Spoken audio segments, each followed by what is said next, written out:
و تیپ‌های عملیاتی میرفت محورهای غرب و جنوب. امروز باید نیروها آماده بشن برن به شمال آفریقا، برن به شرق آسیا، برن به قلب اروپا.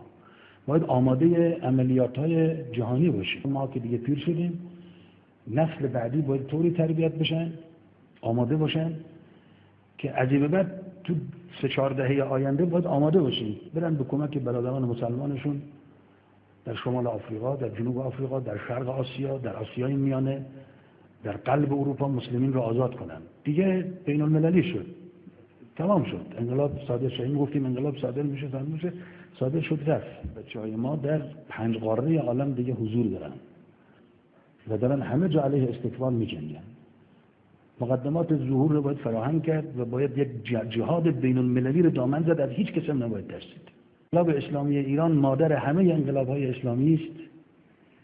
امام همون اول گفت ما انقلابمان را صادر می‌کنیم و ایران وطن دوم تمام مجرمان گفت از اینا بقیه‌اش هم می‌کنیم.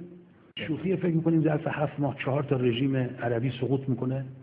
ان شاءالله 3-4 تا دیگه‌ش هم در چند ماه آینده، چند سال آینده. آماده باید بشیم برای یک نبرد جهانی. بچه‌های اطلاعات عملیات و تخریب و اینا خلاصه باید آماده باشه. آقا برو جمهوری اسلامی بعد از این عملیات اخیر یک جمهوری اسلامی هم تو صحرای سینا و مصر داره درست میشه.